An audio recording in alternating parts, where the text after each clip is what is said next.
Some people take the straight path in life. But at Arizona State University, we respect your twists and turns. They make our online students more driven to excel in their professional lives. That's why our personalized suite of services empowers you with innovative resources and staff that sticks with you. Make your next turn with one of our 300-plus programs at ASU, a top 10 university for online bachelor's programs. Tap to learn more or visit us at asuonline.asu.edu. Some places take you away. Some bring you together. Marathon does both. Marathon is Florida's family key, with something for everyone. You'll find museums and wildlife refuges, wide open beaches, miles of warm, clear water, and the historic 7-mile bridge. For more about Marathon and the latest safety protocols, visit flakeys.com/marathon.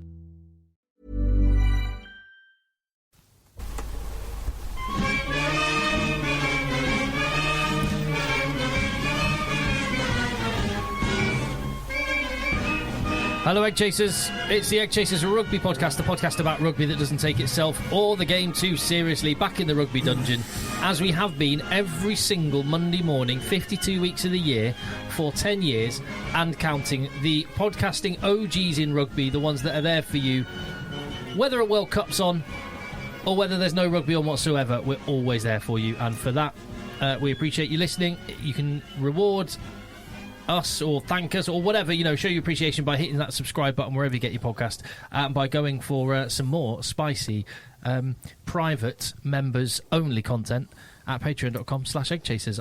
I'm in the rugby dungeon with JB. Hello Tim, how are you? Very tight trousers you got on there today. Love these. I didn't used to like them, but I'm really getting into them now. Would you call them tights? They're not. They're as tight as tights, but they're not tights. They're not. They're and they're green as well. It's kind of like you're ready for Panto, Peter Pan or something. Yeah, they're cool. I really like these. These are my, what are they? What's that brand? Again, Castor. You'd look great if you were wearing Phil's top. How you doing, Phil? Hello, Tim. Too small for me, that. It would be too small for you, but those trousers are too small for you, and it's not stopped you wearing them. You would be a bit too green wearing this top with those trousers. Do you boys know the story behind Castor? Two blokes from the northwest, Liverpool and Manchester. They got links to Liverpool and Manchester, as I understand it. I know there's a story about them with Wolves that you've told on the pod before. Yeah, so the story of Wolves is great, but that's not really Castor story. It is, and it isn't. It's more of a Wolves story. But allegedly... And then these guys make Saracens kit. And Harlequins and Bath. Yeah. And Leinster. Oh, that Bath stash is lovely. It is good, isn't it? Really nice. Yeah. So they're based in Manchester, but apparently the brothers, one went and did... the legal side, went to train, has got legal training and background. The other one did accountancy, and they did that with the plan of coming together and forming a business in the future. So they had a well-rounded background in business from two different disciplines. Did you say they're brothers? Yeah. All right. God, they're young as well. They haven't gone... I was going to say, is it kind of a Gymshark type thing? Because those are young guys. They are young. Yeah. I Exploded. tell you what, I love Gymshark. You feel when you go on the website, they actually take things seriously. Like, they think of things that you actually want to wear. Yeah, so I'm just looking at this. Founded in 2015, so 8 years ago. Wow. When they were 25 and 22 respectively. Wow. So they're now 30 and 33. Wow. Doing okay? Yes, one would imagine. Doing okay. And they haven't done what happened with other brothers in this line of work, like the brothers behind... Adidas and Puma, is it? Yeah, Adi Dazzler and Rudy Dazzler. Yes. Who I think they famously fell out. Yeah. And I think, did the brothers... Because there's two German brothers that are Aldi and Lidl as well. They are. Yes. But I think that was more... No, there's Aldi and Aldi. It's not Aldi and Lidl. It's not, yeah. So Aldi is really? separated like... North and South. South Germany, and that's the border. I think that was an amicable... I've never really read about it, but I understand that was Aldi North and Aldi South in Germany. There used to be a rumour that Aldi... It was geographic split. Aldi or Lidl, or Aldi and Lidl, they have their own construction teams, so they build their own shops. So they have their own in-house construction firm. That's what I heard. It wouldn't surprise me. It'd just be basically procurement. Yeah, and put some do it on like construction management or management contracting. This is a rugby podcast. Procurement. We'll get onto some rugby. Well, it was like those Castore brothers who are furnishing many of the teams around the UK and Ireland. Which is the reason I'm interested in Castore is because Beard Co, independent financial advisors for all your pension and investment needs. We've been doing lots of networking, and I went networking at the networking event called the K Club, which is run by two great guys, and we're thinking of doing a new networking series in Manchester based all on the business of sport. So we're trying to get hold of Castore to present to us about their story. In fact, we've already got quite a few guests lined up. So if like accountants or solicitors, criminal solicitors who represent sports people, agents. If only we knew someone in sports media, Tim Cocker, to come in. If you need a compare or anything, I'm there for you, mate. Absolutely. So so look out for that, because I'll give you some more details on that soon. Anyway, rugby. Some rugby happened. Yeah, great weekend. So, well, is it a great weekend though? Well, yeah, because the mighty Bayonne ended Poe's reign at the top of the top 14 and got a great win at home. I mean, so well done to the mighty Bayonne. That's very good. My team. Some of the few bits of good news come out of this weekend. Thankfully, everyone's least favourite club, Marlow, lost. Almost everyone's least favourite. Sorry, Tim's favourite club, everyone else's least favourite club. Aylesbury got an absolute spanking. Which, I think poor Aylesbury. No one likes to see that. Broughton Park lost. I mean, I can't say I'm too sad about that. And Stock H lost. But Sedgley Park won in the Manchester Derby. Again. Did they? Who's Manchester Derby? Well, kind of Manchester Derby. Sale FC. They beat Sale? Yeah, that is a Manchester derby. That's like North Manchester v South Manchester. Kind of Cheshire borders. Crikey. So I heard that I've not really looked at Sale FC results. They're not doing well. They've been struggling. And it's something to do with the World Cup, because obviously the players left for the World Cup, and then they played the Premiership Cup, which is all the reserves and whatnot. And Sale FC get a lot of lads from Sale Sharks, but they were all employed doing Premiership Cup stuff, so they were shorn of a lot of players. But we had, talking of derbies, we had basically a weekend of derbies in the Premiership. Yeah. Great. Right. Can I decide what game to start with? Yes, please. The Battle of the North. No, not that one. Bloody Saracens. This is, I mean, what can you say about this team? Let me start with an email. Contact eggchasers@gmail.com. This one from Rowan Akers, who said, just a quick one on Quins v Sarries. I obviously understand this should be our derby because of proximity. However, I'm kind of over the overhyping of this game. This match feels much more like... Sorry. This feels more like Sarries simply live rent-free in Quins' heads. Couldn't agree more. As opposed to a huge rivalry. Looking back at our head-to-heads in the Premiership, if you take out one game in 2020 where Sarries were already being relegated, the last time Quins beat us was 2017. Even including that game... 2017? Yeah, well, if you take it... So they've won once since 2017. He said, even including that game, the last 30 games, it's 24-6 in Sarries' favour, both home and away. I quite like Quins, their team, and the way they play, but we just seem to have their number. Perhaps they should spend more time training for the game instead of slagging off our, quote, plastic pitch and, quote, lack of fans. Just my 2 penneth worth. I think he's absolutely right. I couldn't agree more with any of that. I mean, you've just got to shower Saracens with praise. I mean, to do that to your closest rivals. I was watching this in the pub, and they were just battering. It was a beatdown. Harlequins. Harlequins have got 3. I think 60 minutes in, 70 minutes in. Harlequins have got 3 points. Yeah. 3 points, and Saracens are just taking them to town. They know it's just such an incredible team, because it doesn't matter really what you throw at them. You can relegate them. You can get rid of all their players. You can have injured players in the warm up. Yeah, and the next cab off the ramp steps in, does really well. You know, have Lazowski dropping out after 2 minutes. Exactly. You do whatever you want to Saracens, and they seem to somehow be able to put it all together. And as we said last week, their players just cannot get enough of playing for them. It's and even their players are starting to age. Yeah, massively. Yeah. They really are. I just thought it was one for the ages. This to do that to you, and let's just talk about Quins for a second. So this is not a bad Quins team. I think they're one of the best teams in the Premiership. Well, they went away to Leicester, and Leicester are a very, very good team. I know the table doesn't reflect that because they've been missing so many internationals, but they got the majority of their internationals back last week. Quins went away and beat them. A really comprehensive performance. Yeah. You look at how they play, you look at the players that they had out there. I mean, it wasn't that they weren't trying. They were trying incredibly hard, but Saracens just fanned out across the pitch, let them play as much as they wanted, and then smacked them in the mouth numerous times. I think the linchpin of this Saracens team, it's not any of the big-name English internationals. I think it's Nick Tompkins. I think he just sets that standard of aggressiveness in defence. I think he's stepped up to a different level now. Well, the talk in the week of which Mark McCall would not comment, understandably, on the contracts expired and being renegotiated with Maro Itoje and Owen Farrell suggests that Saracens, Mark McCall, thinks Owen Farrell is the linchpin of the team because he's the guy being offered the cash, and Maro Itoje is reportedly being offered half what he's currently on, and as a result may go elsewhere. If you take Owen Farrell out of that team, they're not going to be as good, right? They're going to be a lot less good.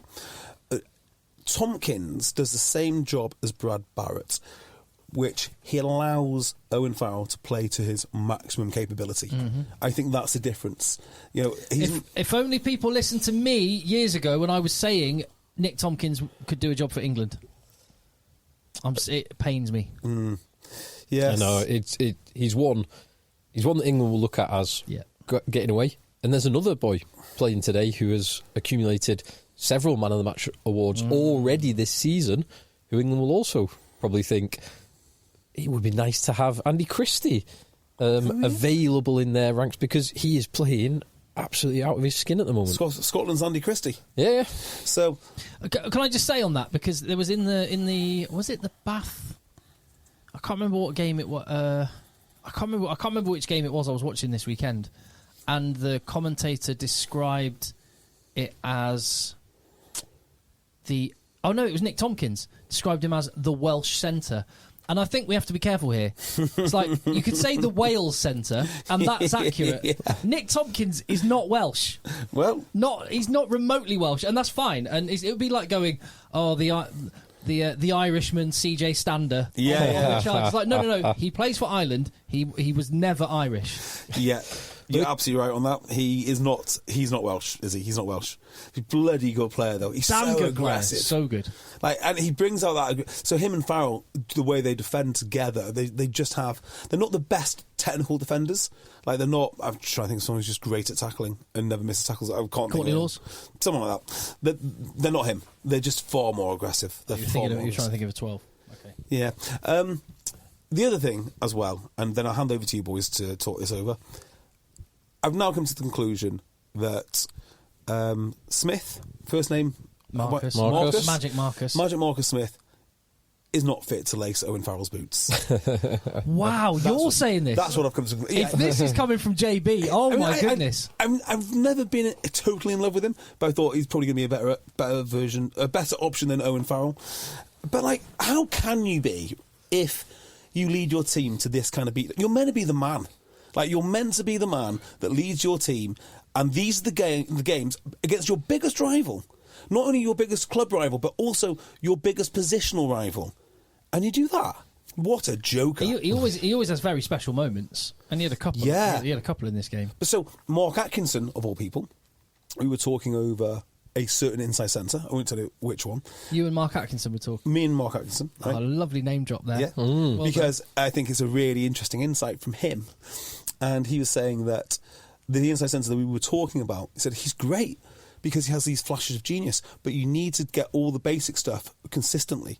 And I reckon I know who's talking. Yeah, and one of the reasons they were saying this is because the player was in a poor team, so every time the ball came to him, he had to do something. And I think with Marcus Smith, he does flashes of genius. He needs to win games. That's what he's there for. Win games and win this type of game. This is the type of game he's got to be controlling and commanding. And this week, he didn't. He was summarily outshone by his opposite man. And not only, and if you want more echoes back to the World Cup, there was two things which the Rugby World Cup emphasised, and it was one, exactly what you've just said, fly halves need to do the absolute basics really well. And secondly, you can't win without a scrum. No, you can't. And Saracens battered them. And this, again, it's not like Harlequins have not invested in that scrum. I I mean, they've got a bloody great front row.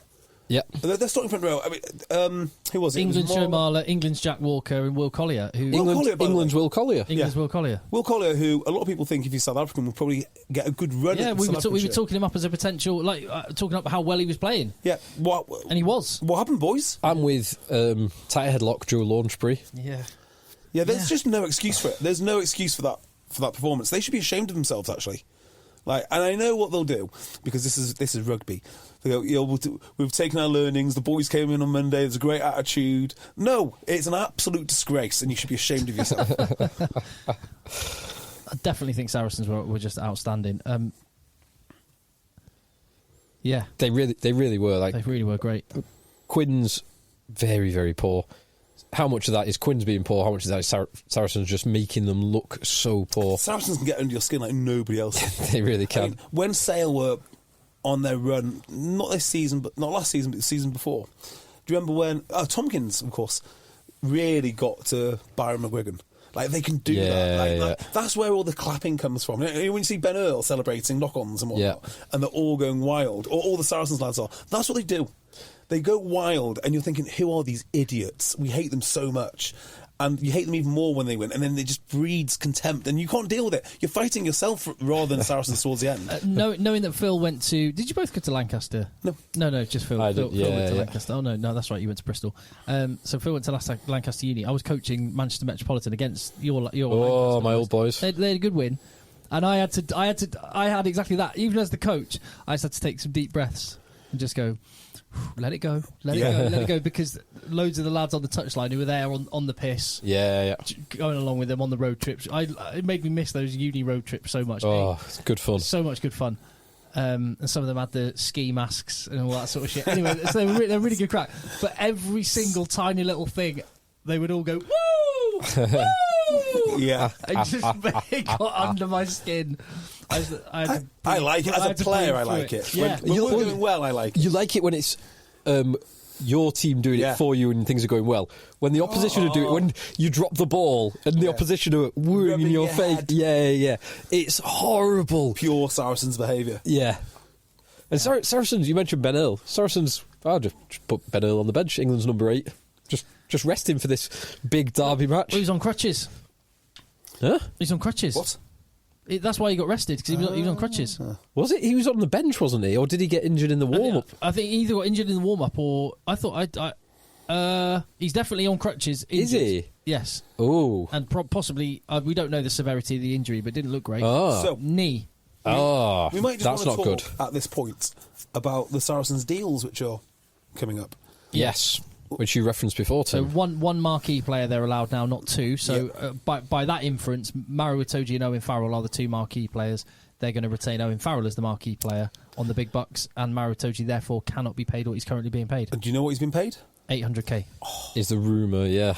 Rumour. And we know... Is he worth $800k? Well, we know his... As a marquee, it's like Nigel Ray's cash, isn't it? Or his family's cash, or whatever. Yes, or like but image rights deal. I don't know. Yeah, so the image rights deal, but then you've got to be really careful, because the image rights that are linked to the club have if it's linked to the club, it has to be within the cap. But you've got this murky deal, because we know from the was it the Dyson report, the Saracens salary cap investigation, that Maro was paid. I seem to remember it was $900k for, say, it might have been 25 or 30% of his image rights. Something like which now does seem like a steal. It seemed like a steal at the time, to be fair. Maro probably getting some bad advice on that. But if Maro Itoje goes, I mean, I'm totally up for, just on the basis that we have no money, or that money is running short, and there's talk about, I think Exeter, the rumour club, who've had some payroll issue and haven't been able to pay. Exeter have been late paying their players at least twice. Right. At least twice. And both times it's been down to like a bank problem. Administrative issues. I mean, it's never happened in my work. Ever happened in your work? No. Ever happened in your work? No. Yeah, so like you heard this from Worcester, didn't you? Oh, it's a bank, it's an administrative error. Yeah. It just doesn't happen. It just does not happen. So I hope to God it is just an administrative error. I mean, I love Exeter and I want them to stay around for as long as possible. But that's really worrying. But the broader point was, I'm totally happy if there are some very, very wealthy Frenchmen that want to pay these players. This was my point years ago. That's your point with as a Welsh fan. Get rid of these players. Get them out of here. Get them out of here. Yeah, but then you've got to, as an England fan, you've got to say we've got to do something different with eligibility for England. There will be a critical mass at which point it's unavoidable to not change the rules on eligibility. Well, we saw Joe Hawkins play today, didn't we? Yeah. For Exeter, he got man of the match. And he's not eligible for Wales, which is crazy. Yeah. Crazy. That is crazy, considering Wales have even less money than the RFU. And he took the Exeter deal when they were all getting huddled into hotel rooms going, you may not have a job next year. Yeah. It's insane. And not only that, they think that is exceptional circumstances. Before he got his cap, so actually it shouldn't matter. So he'd be an uncapped player. So anyway, farce. So Maro is going to take a pay cut of £400,000 if he stays at Saracens. Yeah, and it'll be a real litmus test. But I mean, it'll be guaranteed to get like $250. That's probably market rate for him, though, isn't it? Market rate in England. Let's just say he won't get any more than that in England. Let's take the Maro brand out of this, right? Let's just not call him Maro. Let's make him look like Charlie Ewels, right? So it's Charlie Ewels that plays like Maro Itoje. No, go on better. Who's Beaumont's, but plays like Maro. Well, no, who's the next best lock in England? Because you're comparing him to guys. Johnny Hill. No, I'm just saying, like, if Maro played like Maro, what would you pay him? But he wasn't Maro. Yeah. Well, there's a distinction to be drawn. If Maro played like Maro has done for the last year and a half, up before the World Cup, and then isn't it interesting? I'm not. There could be a relationship between a contract running out and suddenly he's playing really well again. It actually being hit in the pocket is a good way to incentivise you to give your all, training and otherwise. Yeah. So I don't even think it's worth 400,000 in today's climate. With a $5 million salary cap, I wouldn't spend that much on him. Because if he was on, he's worth whatever he can get, and fair play to him. Get whatever you can. But to another Premiership club, so he probably is worth, let's just say 400k. He probably is. But the problem is, for him to get paid any more than that, he can't be a marquee player anywhere else than Saracens. Yeah. He is, according to reports, not going to be a marquee player at Saracens. Therefore, you're asking a team to take 10% of their whole playing budget for one player. Yeah, who's not outside the salary cap. Therefore, no one is worth that. And there's not a player in the league who's worth that in current market either. That's the other thing. He's more of a flanker. He's a very, very good player. Very good player. But he's not. You're right. He's not like a Will Skelton. So Will Skelton size and Etzebeth. There's only a handful of guys that I'd pay 400k for. Maro's not one. Yeah, because he doesn't have unusual size. He does have unusual power and unusual athleticism and his ability. His ability to read the game. Yeah. But that's not rare, is it? Hard work is not rare. Hard work's not rare. His combination of athleticism, ability to read the game in both in line-out setups, in defence, and in just in the attack. raw physical attributes as well. Yeah. He's an exceptional player, but no player's worth 500k in England. Very few. He could be worth more than that in France. He'd look damn fine in my beloved Bordeaux's He'd look jersey. Very fine at Racing. He'd look fine anyway. It Racing would really suit him. Racing, La Rochelle, Racing would really suit him. Actually, right? It'd be perfect. That's just the perfect match. Yeah, Racing is the best match. Yes, I like that idea. It would just be interesting to see if all the Saracens' loyalty does actually shine through. If this is a real thing. It has for a lot of players. I strongly believe it is. I wonder if they switch this around, and I wonder if Saracens thinking this, or are they just saying, right, we're keeping Owen because he's Owen, and that's the decision done, or I wonder if they're going to be a bit more, sound them both out. Look, if you had 400k, would you stay? Would you stay? And then just give it to the one who says they wouldn't. Faz is captain of England. Yeah. Tough if. Well, who would you if you had to? If we'd probably agree, mate, we wouldn't spend that amount of money on either necessarily. No, I wouldn't. But if you had to spend your money on one player, who would you spend your money on? Oh, those two. Reluctantly, I'd have to say Farrell. I'd say Farrell in a heartbeat. I would as well. I mean, if it was Farrell or say Will Skelton, Who actually was at Saracens. He was at Saracens. I would give it to Will Skelton. Well, Will Skelton is almost... There are 3 Will Skeltons. Yeah. Mind you, there's only... now Johnny Sexton has retired. Of the kind of fly half who will control the game in the same way, there's only a handful of those guys. Yeah, I was going to say... Pollard being one of them. To Saracens, if everyone was suddenly available and you could let Owen Farrell's contract expire and fill that marquee spot with someone else... Yeah. Who would take that? I think they'd be quite smart about it. I don't think it'd be necessarily someone that you think of now. It wouldn't be a Pollard. I was going to say like Ep23 would be the kind of... Oh, right, sorry. Yeah. Not like if everyone was suddenly available and you could let Owen Farrell's contract expire and use that marquee spot for anyone, who would the guys that would be on your shopping list of potential candidates? And that you would take instead of Peter Owen Farrell? Steph-the-Toy. Peter Steph-the-Toy is a good shout. Yes. Yes. I wonder about him week to week because it's interesting he's playing in Japan. He's had a very serious injury. He's playing in Japan, and as a result, the number of games he actually plays in a year has gone down dramatically, which I think is fantastic for him. For him, and eking out extra years on his career with his 60-year-old hamstring tendon. If it wasn't Peter Steph-the-Toy, Ardy Surveyor might be quite high up on my list. But again, not unusual enough. And Ardy Surveyor... So you've got... Whitelock or Retalak. But you'd take a lock over a 10. Because this is... Why then would you... You just said a minute ago that you would... Because he's not the right lock. You would let Itoji go, but he's not the right lock. It's the tight head lock is... They're so unique, the tight head lock. So, like... What's the boy at Toulouse? Is it Miaf? Emmanuel Mayafu. Mayafu, yeah. Now a French citizen. Yes. Yep. Him... Will Skelton, Etzebeth. The other French guy, South African. Paul Valemsa. Yeah. Who's been injured too frequently recently. Awini Atonio, he's apparently having a U-turn and playing for France again. Oh, is he? Yeah. I just remembered he used to play lock. Yep. He did, actually. Those are the guys that I spend 400,000 on. But there's not many of them. I think you'd struggle to get those guys for 400k. I wouldn't go for a winger. I wouldn't swap Owen Farrell for a winger. No. Nope. Of like outstanding... physical specimens. Someone like Rico Ioane is absolutely exceptional. Or Ardy Surveyor that you mentioned before. But how Ardy Surveyor is better than Ben Earl and Andy Christie. Yeah.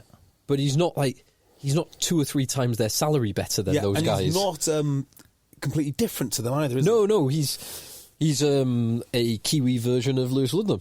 Yeah. And Lewis Ludlam is a superb player. Ben Earl is a superb player. And he's off to do you know what I think? Toulon.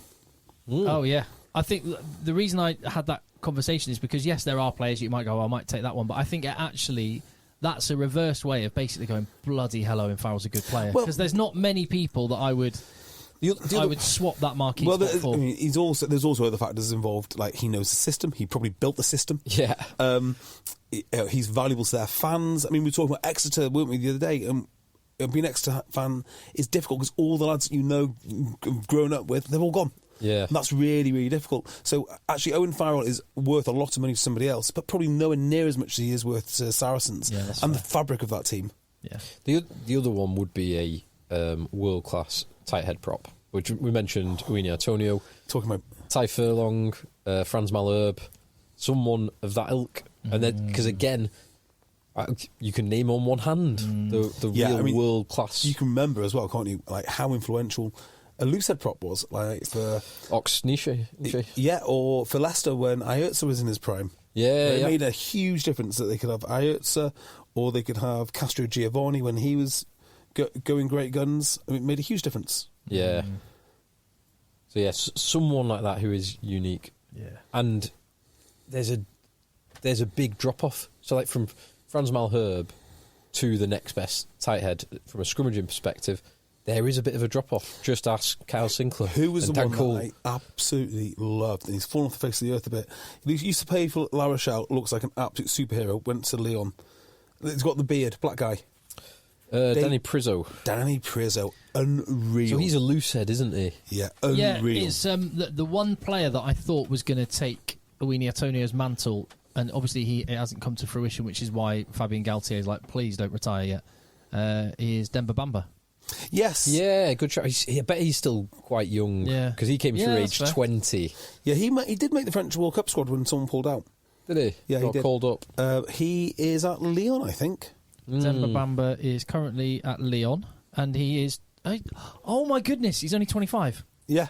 Yeah. You're right, Phil. So, yeah, he broke through age. I'm sure he's 20 or 21 when he kind of broke through. Oh, he's got plenty of time. And who was the other guy? The 8 he's who got played, 10 years. And there's an 8 that played at the same time, Patrick something, and he hasn't really made the French team, or I've never heard of him since, actually. I'm sure if you watch French rugby, you'll know him.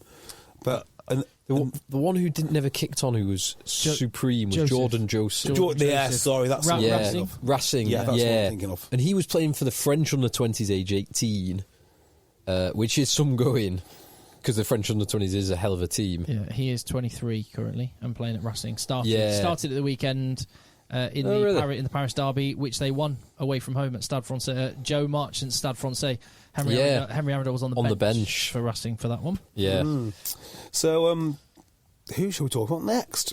What else was a good game? The Exeter game was class. The Exeter game was class. Friday night game, Bath Bristol was a hell of a game. Not always the highest skill levels, and not least of which because there were 80% of the kicks in the final 25 minutes were missed. There was 3 missed kicks from Sheedy and 1 from Finn Russell and 1 successful from Finn Russell to close out the game. Yeah, but it was still a great game. All the game. narratives are being like Finn Russell's. I get it. What a star to have in the Premiership, which is fantastic. But I love when I read because I'd watched the game and then I read the report and it said Finn Russell seals victory with kick. They sort of made everything about Finn Russell. I was like, he was good. He was good, but his kick from in front of the posts that he fluffed. It wasn't quite. I thought Bath were going to win this by 20 points. Yeah, 10 to 20 points. About 30 minutes in. But a good tell for which way a game is going to go is how much pressure has the opposition absorbed without conceding a point. So Bath looked like dynamite. I tell you what, Lawrence first half was superb. Ollie Lawrence's highlights that first half are amazing. He was so good. He was great. The break for the Ben Spencer try, hit the line for his try, the break down the right-hand wing for, I think it led to his try, were all phenomenal. Yeah, I mean, the second best player on that field, first half, was... why can I not remember names today? Outside centre who is French, who plays for... Vakatawa, thank you. He was also superb. He made some lovely breaks. And I wonder what happens to him, because he retired because he was not fit to play. Well, I have news for you. He's playing lovely rugby. So I think it was an insurance thing in France. Because he had a heart issue, in France they refused to insure him, and he went and had independent checks in the UK and has got insurance in the UK to play, which probably the stance from the French authorities remains. French authorities and or insurance companies. So France he could not play him? Yeah. Imagine if he is around for the next World Cup. I mean, he's 32-ish now, isn't he? Yeah, he might be 31, 32. So, but he could do a job for, I don't know, Fiji perhaps. It's going back to Bath, one of the things I quite like, and I guess it's no surprise, Finn Russell gets in and you let the boys play, but Johan van Graan, who's generally, in his coaching tenure, has been quite a rigid, structured... Yeah, pragmatist. He's actually letting the boys play. Well, you don't have a choice, do you? No, exactly. You sign Finn Russell, you let the boys play. Yeah, so there's I think Bobby Robson's book talks about how his star player was paid something like 6 times more than him, which is Romario at the time. Like, you can't not do what he says. You can't keep that guy on the bench because that's where the money is. So once Van Graan was told that he had to have Finn Russell, everything he planned probably is out the window. Finn Russell said that Johan van Graan is the man that sold Bath to him. Well, there we go. So, I mean, who knows? But they are playing. They're playing okay. They're playing okay, and that back line is delicious, isn't it? Yeah. Finn Russell, Redpath, who I'm a fan of, Lawrence, who is... I mean, and to transition away from... I mean, I think that back line is almost as good as when they're in their prime with Ford, Eastman and Joseph. It's that good. And with Ajomo as well. Ajomo, what a Who's beast. Lovely. What a beast. Yeah. Well, you get the good and the bad with Finn. You get some amazing bits and pieces. You get the miss kick in front of the sticks. You get the intercept, which nearly cost the game. I was going to say, I'll dovetail back again. And in a Premiership, who would you have as your 10 if you could only have Russell or Farrell? Russell. It's not close for me. Yeah, I think it's an interesting one because of exactly what Phil just said. There's things that only he can do, but then there's the bar at both ends is both higher and lower. Don't die wondering. Yeah. Bath will not this year. No, they're not. But that Maylands try, the intercept that led to the Maylands try, that nearly won the game for Bristol. Yeah, it was... But you get both ends of the spectrum. That was a great try as well. All those it's lovely. Fantastic. Yeah, I want to give Bristol some credit because I don't like doing this, but they did seem to adjust their game plan to shut down Bath's midfield. So Bath's midfield were running riots first half. And second half, you just didn't see them.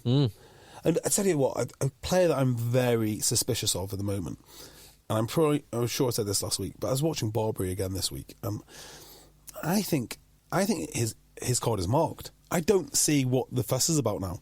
I saw it as a kid. And he's had some serious injuries, hasn't he? But do you know what worries me about him? He doesn't look well conditioned. And you'd think after an injury you'd be in the best shape of your life. That's the worrying part. Yeah, but if it's a knee injury, and then it's, well, are you fully back up to speed? Like, if you have got a knee injury, you can't properly train. No, you can't do you can't do the same conditioning. You can do boxing conditioning, but you can't do. Yeah, I want to say conditioning. I mean, he just looks heavy. Yeah, he does. He does look. He looks like he should be playing front row. Yeah, it's hard to remember. Yeah, it seems a long time ago that every time he was on the pitch, he was just the catalyst for things happening. Yeah, he's got the build of someone who is like a really good level 5 player. I don't say that as like. Well, yeah, I guess it is an insult. That's what he looks like to me. He's a really good level 5 player. Two other bits to mention this game. One, is this the fourth Rich Lane, Callum Sheedy to Rich Lane crossfield kick of the season, which they are using to great effect. I like Rich Lane as well. Where's he from? Is he Coventry or something? He was Bedford. Yeah, he was Championship. And we need to talk about the Championship in a bit. Yes, we do. That's why I was going to bring that up. Thank you, Phil. The other thing, first half, Bristol made a great break. It went down the right and they quickly spun it left. Piers O'Connor and I'm not even sure who was on the wing had a 2-on-2, but two Bath defenders went to Piers O'Connor, which meant there was it might have been Rich Lane actually in the corner, and Piers O'Connor didn't give the pass and tried to run over two men 5 yards from Bath's line. It's one of the most blatant butchered tries that I've seen for a long, long time. Piers O'Connor, who just not seen enough of in recent years, actually. No, and we actually saw him. He did very well to get involved in the game from the wing. Yeah, I thought he did all right. There was some good and bad. He made some good carries. He got stuck in. He missed Lawrence for Lawrence's try. He fell off him when Lawrence kind of cut back against the grain, and that 2-on-1, or it was a 2-on-2, but it was effectively a 2-on-1, was such a bad miss. Tell you what fills my heart with joy. Absolutely fills it with joy. I know what you're going to say here. Well, Bristol losing with the last player of the game being Ellis Genge pleading with the ref that it wasn't a knock-on. I mean, it was just awesome to watch. Sir, honestly, would I lie to you? It's not gone back. Yes, it has gone forward. Game over. It was glorious. Panning over to Pat Lam. I was watching, just waiting for Pat Lam's interview. Couldn't wait for it. Oh, fair play, Bath. Yeah, fair play. I reckon, before we talk about any specific games, there have been some other stories. I was reading the rugby paper earlier, and it made me wonder if I reckon Rob Baxter listens to this podcast. Of course he does. Not because what he's saying is something we've said, but just because I reckon his values and his view of the game chimes with ours. Because our listenership is a compact, well, it's not that compact at all, actually, but influential bunch. Yeah. Yes. That is definitely true. And Rob Baxter, in a quote, was just, his basic thrust was, it was a really interesting article, but the headline just says, Baxter, focus on the good stuff. And Rob Baxter is basically making the point in this, just how much negativity is there in the press and from all the people within rugby. And he's basically making the point that you always say, JB, it's not hard to sell this if you just sell this. Yeah. He said, quote, we need to stop and focus on the quality of rugby being played, which is fantastic. Loads of good young players playing great rugby. Blah blah blah blah. And I'm talking as a game, not just Premiership teams, the RFU, reporters, television companies. There's a lot we can do that will encourage people to come to matches. He's basically saying the general negativity, blah blah blah. The general negativity around means we need to become more aligned, and that will help generate the positivity that the game needs. He's talking about the attendances at Exeter. We were only referencing the potential. We don't know if there's any financial issues, but attendances generally are down. They've got 3 games fewer, 2 fewer home games, 3 fewer home games a season, which could cost them £1 million of revenue. Exactly, and less expectation of reaching the knockout stages of Europe. So it's a massive issue for these clubs. And Rob Baxter's general point is, for God's sake, there's so much good stuff to talk about. Stop talking about all the negative stuff. It's not needed. And dovetailing into that, unless you wanted to... Nope. I'm enjoying it. Yeah. I'm sorry for highlighting Piers O'Connor's blown chance in the corner. Isn't it bad timing for the director of rugby at Exeter to be saying this when we know what's going to come down the line, which we'll be talking about later, unfortunately. Yeah. Stick a pin in that. Stick a pin in that. We will definitely touch on that. The Championship have unanimously rejected the RFU's plan to turn it into a Premiership 2 franchise league, which is a pretty big blow for RFU Chief Exec Bill Sweeney and resign his chances of delivering his 8-year professional game partnership. So the 11 clubs have got together and have come back to the RFU and said that unanimously they're not on board with the RFU's plans. They've got major questions, a number of them. They don't like the franchise element where they can be just jettisoned or brought in on the basis of non-rugby meritocracy. They don't believe or aren't convinced that there's actually going to be promotion relegation to the Premiership. Yeah. And those are just a couple of a number of issues that they have. Yeah, they want it to be the top. This is direct quote. They want the Championship to be at the top of the competitive pyramid of England, open to all clubs who have the ability, aspiration and ambition to compete in it. So they're saying that, by inference, you can say that the Premiership is not, and in this future model, will not be that. It will not be open to all. Yeah. Be careful with the Championship, because I've got a feeling one day it will be the highest level of rugby in England. I really think that. The Premiership, it feels this weekend like it's ticking over nicely. The games were great to watch, and it's sometimes easy to forget the underlying systemic problems that it has, but they still exist. And when they come to fruition, which they inevitably will in the next 3 or 4 years, the Championship will still be there. And if it's sustainable, even with small squads, if they're just, if they can just hang on in there could be a bright future for them.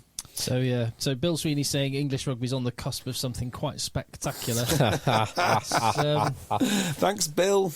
Just a related story, because we mentioned the if you have 3 fewer home games per year, that could cost you as much as £1 million. It could cost you even more than that potentially, but it's in that region. Mm-hmm. It's close to a 7-figure sum for most clubs. Did you see there was the Leicester Tigers accounts were published last week, I think? Did you see anything from that? No. Because there was 2... I didn't go into it in much detail, but 2 things I noticed. One, I think it was about £1.5 million Leicester lost last year, which is... Yes, I saw that there's been more money injected by the owners. Yeah, which is not that surprising. It's broadly consistent with most of the teams in the league at the moment. Yep. So you've got to have owners willing to throw £1+ million onto the fire. £1 million in. That's pretty good for a Premiership rugby team. Well, the other thing of interest was there was £1 million exactly of... I can't remember how they phrased it in the reports, but let's say unanticipated revenue in that period. Oh, I know where this might be. Yes, which it didn't state from what I read what that was, but I think we all know what that was. Yeah. A certain buyout of certain individuals' Leicester contracts, namely Borthwick, Sinfield and Walters. Yes. So it would have been a 2.5 million, but you'd have to be contributing 2.5 million had you not got 2.5 million of your taxed income. Have you not got £1 million from the RFU for your coaches? Yeah, it's a hell of an amount of money to pay for a hobby. And that is the club who has the biggest capacity ground and generally the highest attendances across the year. Crazy, isn't it? Yes. Absolutely crazy. Yeah. And they can't make money. Yeah. So yeah, it's not in a good position. I wonder where the £22 million per year is going to come from the women's game then. They're mainly coming from the owners, so I guess dig a bit deeper. The RFU said sponsorship deals was going to make up. That's right, yeah. 150 million of the 220 over the 10 years, something like that. That sounds. I've got no reason to question that will come to fruition. Can't wait for it. It's going to be a great day. This thing happened this week. Oh, one of the female players didn't get boots. Did you see that story? Okay. No, I didn't see that story. That was a Twitter story this week. Is that a story? Oh yeah, it was huge on Twitter this week. I'm so glad I don't spend time on Twitter. Do you know, these stories find me. I'm not on Twitter, but I got a screenshot of this Twitter meltdown. All I do is go on and check DMs from time to time. Has our Twitter account changed? Someone told me the other day that our Twitter account is now my Twitter account. I think I may have changed it to your name when you were tweeting some stuff. And I've been tweeting it for like 6 months. No, but it might have been done 6 months ago. I think it might have been at a time when I'm like, do you know what? Rather than have an argument, let me just make it absolutely clear this is JB saying this, not me. I don't even have the password for it. Okay, well, sure we can sort that. No, I go on every now and again to check the DMs, and again, preempting some of the conversation we may have later in the podcast. The rugby community are amazing, and I got a DM earlier from a chap who, and this rugby's like this, and we get this all the time. He's just gone.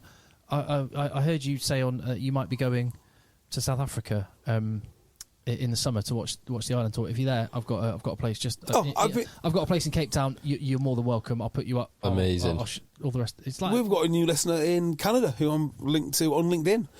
We've also got someone very influential. I won't mention the company. Well, yeah. Well, the person that got in touch with me, a very. I'll tell you, like his job. It's like yes. It's like I'd quite like to come to your place in Cape Town. So it'd be nice. We've got a brand new friend in Toronto, Canada. Which sounds awesome if you want to go and watch some rugby there. And also we've got a listener who came back to me about something I said about a deal, and they are in charge of a very major institution to say that no, that what you said about the deal isn't correct. We're not involved in that.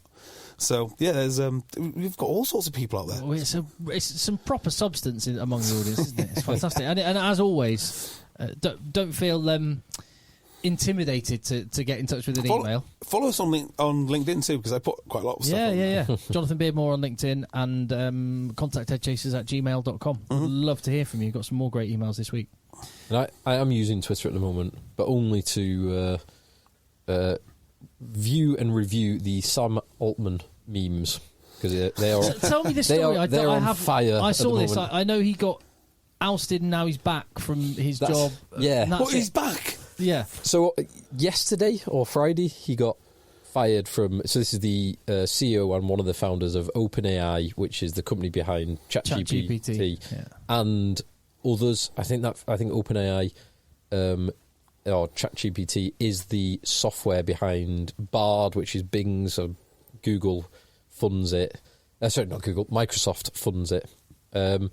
So a very, very big player in that world. And we were just talking about AI last week, actually. So he got fired by the board. His co-founders all seem to rally behind him and quit a lot at the same time, basically tearing apart the functional leadership that sits adjacent to or underneath the board. And then the board seem to have done a U-turn and are now realising the error of their ways and are bringing him back. So wow.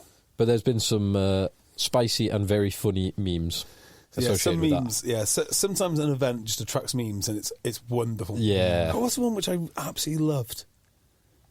Can't remember. It'll come back to me. Do you know what? One thing I was tracking again, it's disappointing to say this, bearing in mind something we will go on and talk about later in the podcast, but the level of interaction on rugby on Twitter is just like on the actual substantive rugby on the pitch is like just it's not there for rugby. It's just not there. It's not there unless there's a big flare up talking point that's got nothing to do with rugby but is just tangentially associated with rugby, and then it will go off, as we will talk about later. But the actual rugby itself, people aren't talking about it. There's lots of people who want to sell the greatest investment opportunity the world's ever seen. Oh yeah, what would that be? But other than that,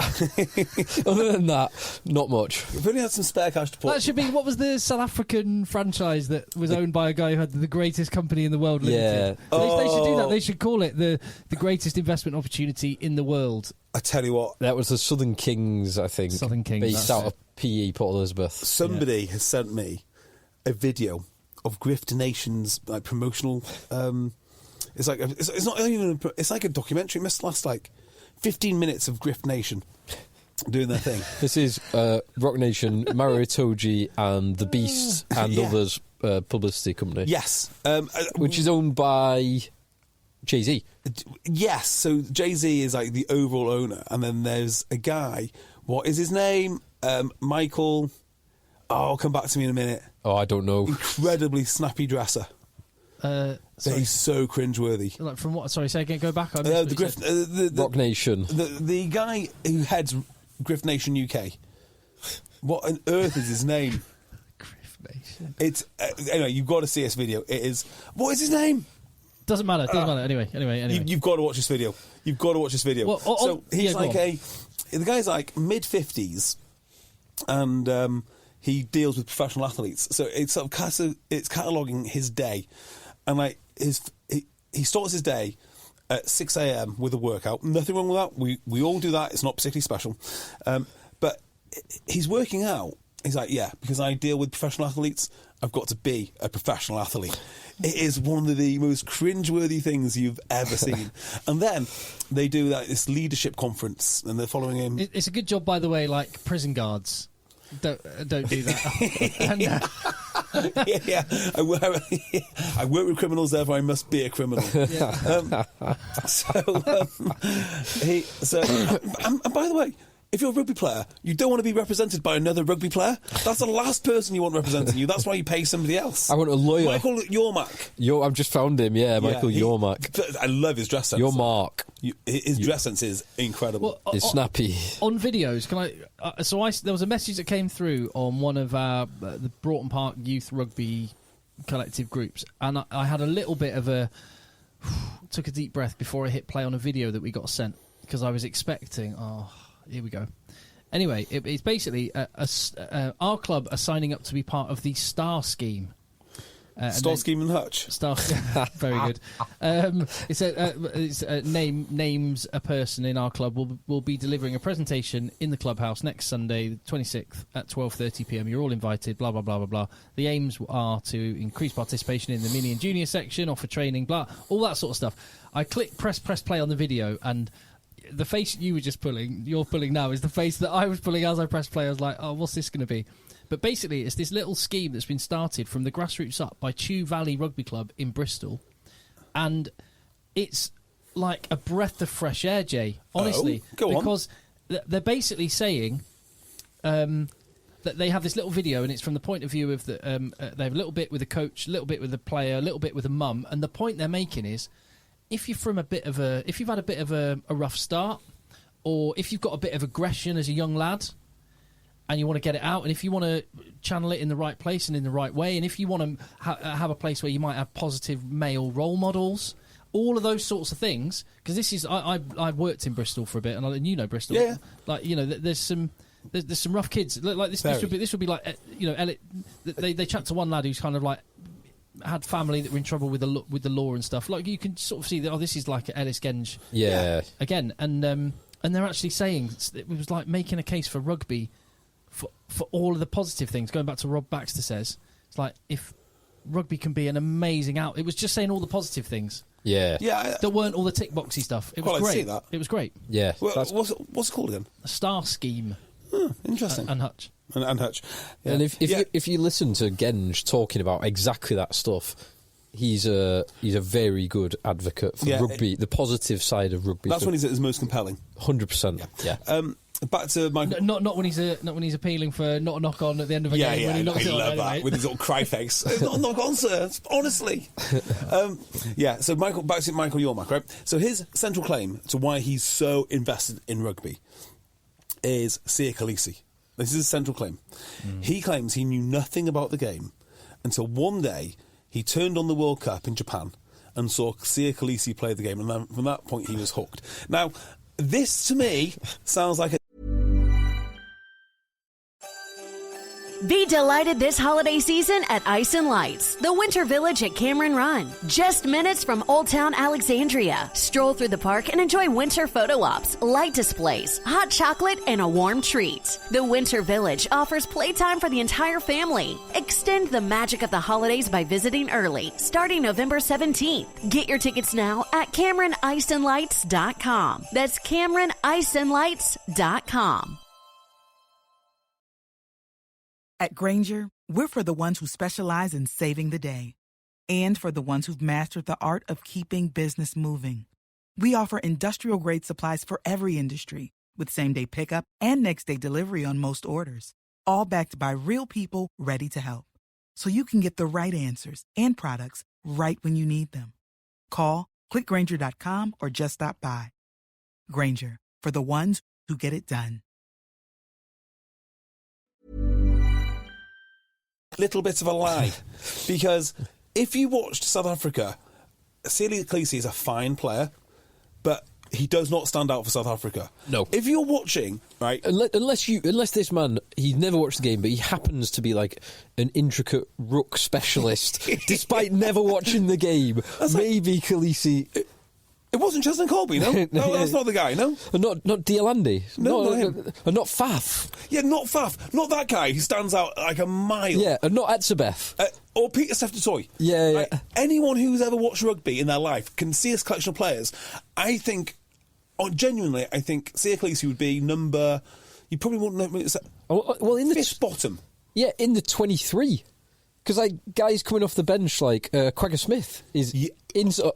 Oxniche coming off the bench. Inspired by Kolisi, but you've not noticed Quagga Smith, you're mental. Well, yeah, you're mental. Yeah, if he'd come up with a reason, he's like, do you know, if he just used statistically and said the difference between a South Africa team, how a South Africa team with Siya Kolisi and squad plays and without him, that would be an objective point, which you cannot argue with. The guy's clearly... I mean, that has to be a lie, doesn't it? It has to be a lie. I've watched rugby many, many years, and he's never stood out to me as the main man on a field, on any field. But you listen to him, we had the pleasure of talking to him in Monaco, and things like when the game, one of the warm-up games that was held in Twickenham, South Africa versus New Zealand, and Siya Kolisi was getting interviewed after the game, after South Africa had handily beaten New Zealand.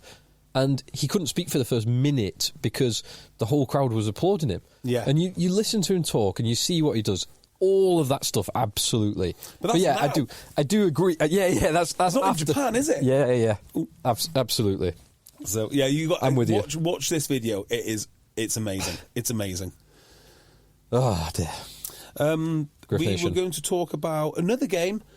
We've not really talked about Exeter yet. Exeter Bristol. Exeter Gloucester. Gloucester, yeah. How did Gloucester throw this away? I know. This was an interesting game because I thought Exeter come out the blocks well, but Gloucester in that second half, it was there. They scored a couple of cracking tries. There was some proper balling going on, wasn't there? Oh, it was lovely. Yeah, offloads all over the shop. And the Lewis Rees-Summit try and the Ollie Thorley try, two superb finishes. Lewis Rees-Summit could be going to Bordeaux next year. Oh. Bordeaux and Montpellier are in a bit of a tug-of-war for him. I was thinking when he scored that try, how long is this guy staying in the Premiership? It can't be that long. Well, staying at Gloucester as well. And again, Itoje is to Lyon. That's the favourite destination at this point. You'd also look good in Lyon. That doesn't make much sense to me. But are you thinking about, because you thought more about your French team? I think it's going to have to be Racing. I know it's boring. But I just feel that they have... I can't... We are going to see him in January. Yeah, the problem is I can't really support I really want to go and see Racing. Can me and Stuart Lancaster be friends? Like, I respect the man, but can I really buy into his team? Are those my values? No, they're not. No, they're not. They're not my values. You can't do that to yourself. They went on a very gritty win in the Paris derby at the weekend yesterday. Do you know who does have my values? Ronan O'Gara. La Rochelle.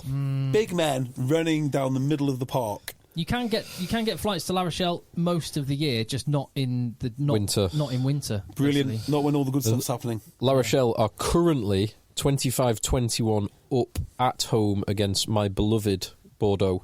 Although Bordeaux have thrown it away. Bordeaux were 21-8 up and 2 converted tries in the last 25 minutes, mean that La Rochelle are currently winning. Well, the lineup. And Bordeaux with Damien Penaud scoring tries for Bordeaux. Oh, nice. Clermont. Yeah, Damien Penaud. Yeah. That's weird. It is weird seeing Penaud. Imagine Penaud and Zamet. Oh, that's pretty sexy. It is, isn't it? French League's something. French League is something. Yeah, I'm going to have to have some more. If only Ronan O'Gara could move to Paris, that would work for me. Oh, that La Rochelle back line.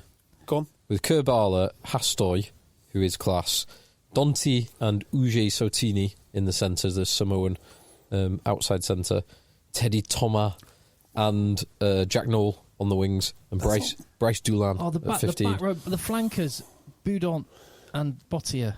Oh, yeah. Mate, what a team. Buggerit, Antonio and Wardy in the front row. That's quite nice, isn't it? It's quite nice. Yes. Makes you feel warm inside, doesn't it? Oh, come on, Bordeaux. Yeah, so 8 minutes left. We could have a little trip to a cognac. But do I really like the kit of cognac distillery? La Rochelle? La Rochelle's kit is all right, it's very French with all the sponsors. So, do you remember George Worth? George Worth, Leicester, yeah. Yeah, George Worth. Do you want to know something interesting about George Worth? Always. I'm pretty sure George Worth is... I was only thinking earlier. I'm pretty certain George Worth is related somehow to 666 Casino fame, wealth. Like, I'm certain he is. Anyway, he's training to be what was he training to be? Something in finance. He had a great moustache, if I remember. I remember him having a great moustache. He grew a really great moustache before George Furbank. George Furbank, yeah. Well, he is now playing in France, and there's a picture of him in his LinkedIn in his French kit, and it is such a French kit. So it's white with little red dots on it, but then peppered with tiny little sponsors. Yeah. I love it. It looks so cool. The sponsorship is very French. Yeah. Unless you're Racing. Yes. Oh, love it. Anyway, what were we talking? So, Exeter. Exeter Gloucester. Rob Baxter, he seems to have magicked up a team from out of nothing, really. Out of nothing. It's remarkable. And I think the big difference between Gloucester... There are certain teams now in the Premiership which you can divide into teams that want to play everything. Gloucester's definitely one of them. They just want to play all of the time, same as Northampton. And teams that just want to carry everything hard. Exeter carry ridiculously hard. Mm-hmm. That's what that is the whole ethos of what they do. Get over the line little bit at a time. But for them to, I think this is their 11th win, is it, in a row at Sandy Park? They've not lost in over a year now. Incredible. Absolutely incredible. Certainly in the Premiership. I'm not sure if that reflects in Europe as well. Yeah, to rebuild the entire team, I think, is a remarkable thing. Yeah. And to win games like this as well. With the final kick of the game. Yeah. Which when Slady he really took his time on that penalty. Because if he goes early and he misses, they've got time for a restart. Yes, they have. But he just had to hit it because he let the clock run down and he had to get it because it's game over if he misses that. George Barton looks very handy at 10. He did. It's probably one of the better games I've seen. The guy that stood out for me, though, for Gloucester, who I think probably would have been man of the match had Gloucester have won, was Jack Clement. Yes, he's a big boy, isn't he? He is a big boy. I was watching him carry. I was like, oof. Because I remember seeing him last year. Yeah, he is. He is thick. So he's only 22. He's 6'4" and listed as 107 kg. I'm sure he's more than that now. Yeah, he is. He's more than that now. He is a big, strong boy. Or 6'3", sorry. But 107 kg. But he carried the ball. The line he cut for his try, and some of his running was super hard. Yeah. Really, really impressed with him. I enjoy watching him. I enjoy watching Seb Atkinson. I've spoken about him a lot. I think he got himself a try too. He did, although TNT Sports on the app badged it as Mark Atkinson, who scored. They're the same guy as Ultimate Rugby doing it. Yeah. Are you anything to do with the broadcast setup at all anymore, Tim? No. Okay, good. Right. So, why is Sam... I had a whinge a few weeks ago about female commentators because on the analyst role, how would they know what it is like to play a single second of men's rugby? How would they know? They simply don't. And yet, we have to listen to them analyse a men's World Cup game. Why is Sam Warburton on my TV talking about Bath versus Bristol? Sam Warburton, fine player, but he spent his whole career at Cardiff. He's never played a second of Premiership rugby. You know, the same goes for him as it does for female analysts doing the World Cup. Brian Driscoll is on the coverage as well. I don't want it. There are so many people that have played in that derby that know what it is. I mean, we had a new presenter, Sam Warburton, and someone else, and I can't remember exactly. I was just thinking, like, this is such a big game, a derby game. Is Topsy, a South African, a Welshman, and an Irishwoman when they were interviewing Van Gran at the end. So I just think that you need people who have experienced that atmosphere, that occasion, have got some link with the club. And do you know when you hear like someone who really gets the occasion? It's like when you have Ben Kay and Austin Healey, which they shouldn't really work together when Leicester are playing because, there's two, especially when they're with Nick Mullins, and who's Nick also Mullins, a Leicester fan. Nick Mullins, although he does well to hide it. Does he do well to hide it? Does he do well to hide it? Yeah, Nick Mullins describing how much it means when Leicester Tigers walk out to that music. You know he means that, and you know that Austin means it, and you know that they know what they're talking about. Sam has no idea what it is to play for Bath, and no idea what it is to play for Bristol.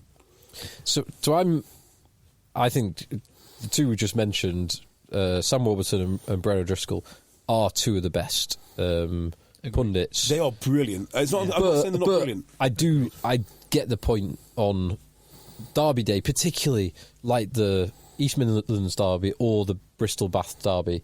You should have one player from each side who has been in historical derby matches. Yeah. So I'm with you on that point for them. I think the probably really boring answer to the question is they have a contract with X number of days work per year. Because I remember it was in my I did the 2015 year and I did a few games that year, but then it was the following season. It might have been in that season, 2015-16. I remember one of the first games I worked on was a quarter-final. One of the early games I worked on was a quarter-final of the European Cup, and I was working with Bod and Lawrence Delaney, and I was sat on the catering truck, and I messaged my mum going, "This is absolutely bonkers. What the hell is happening?" But so he only used to do Champions Cup games. Yes. Which makes perfect sense. It does make sense. And it's the same with Sam Warburton. He was Champions Cup. But, maybe they're just the number of days they've got has expanded. That might be to do with the fact that the less games, fewer games in Europe, and so they use them on the Premiership. I don't know, but that might be the boring reason why. I think you're probably right. But they are fantastic pundits. There's no question. Yeah, they are. But it's just not what I want. I love when Bayfield's at Northampton. You know, there's just loads of people. What game was Flatman on? Was he on the Bath Bristol game? Why not get Flatman? Yeah. There you go. Easy. Yeah. Too easy. Well, it's like there are certain things where I don't want unbiased commentary. Yeah. I want, like when I watch the Six Nations, I want bias. I want really partisan commentary. I want Jiffy and Brian Moore screaming into the microphone. I'm not going to go that far. Because it's just... It's what I've seen for years. With the Derby weekend, they could have made... You're absolutely right. You could have made a massive feature of it. It's a Derby weekend. There's 100 years of history. We know what this means. And go really partisan. Who would be the player who's played for both Bristol and Bath? Kevin Maggs. He's played for both. Wow, I'd love them to get Kevin Maggs. Joel Abd played for both. Knowledge. These are great names, Tim. Anyway, if you just took like an absolute stalwart Bristolian and an absolute stalwart exactly, and just have them like Like the two old men up in the thing in the Muppets. Yeah, Something exactly. Like that. Just go. That is what Brian Moore and Jiffy are like. Not Jason Little. Someone Little. Jason Little was 12. He was like fly half 12. Yeah, he was Bristol and Gloucester, wasn't he? Yeah. There must be another one. Dave Atwood. Dave Atwood, but he would be busy that day. I think he might be actually on the field. One more. But they could have got him this weekend. Was he not playing? No, he's retired now, isn't he? No, I thought he went back to Bath. He wasn't playing, was he? He wasn't. Is he not retired and he's now doing this barrister training thing? Oh, I thought he was still in the Bath squad, or maybe. Or was he with Bath last year? I might be mistaken on that. I'm sure he's gone back to Bath. Yeah, probably. Yeah, he's not. He wasn't in the matchday squad this week. Anyway. But yeah, just go Partizan. Why not? Yeah, that would have been great this weekend. That's what you get want. Tom Wood, for the Saints Leicester game. Yeah. Get Tom Wood and who would be an old Leicester captain that's now retired. Tom Croft, George Shooter, George Shooter. Like that. Yeah, I mean, there's so many Leicester guys. People that would have been in a dust up with each other. Yeah. Youngs and Tom Youngs and Mar Afu. Yeah. Oh yeah. Now Like you're talking. Yes, that would be good. Tuilagi and Ashton. Yes. There's so many good combos. Sam Robertson's great. I'm not saying he's not a great analyst. He is good. But in the same way that I think some of the women are great analysts, but how they don't know what it is to be there. Well, you could argue by that token, he doesn't know. He doesn't know what it's like to play in Champions Cup finals and stuff. You know, there is a good point there. There is a good point. If you were using that as your metric. Do you know who I would love to see on our TV? Would be Johnny Sexton. Yeah, I'd love to see him do the Champions Cup, because he has actually won it. We do forget that he has had some success in the competition. He's had a fair bit. Yeah. But then he's also lost a lot as well, which we can't. Four titles, three or four titles himself. Has he got that many? Definitely two. Two, I'd say. 2009, he was playing, wasn't he, when they beat Leicester? Did they win back to back? No, not back to back. 2 in 3 years. He got he won against Northampton. Yeah. Did he beat Leicester? I think he was playing. Was it 2009 when they beat Leicester? When it was Alessandra Tuilagi versus Shane Horgan on the wing. That's a mismatch. Yeah. Well, Horgan's he was considered a big strong boy, but he was better than I gave him credit for. I love his sister.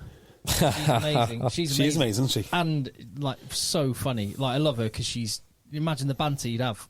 Imagine, just talk to me, say funny things. He's very prominent, Shane Horgan, in Alistair Campbell's book.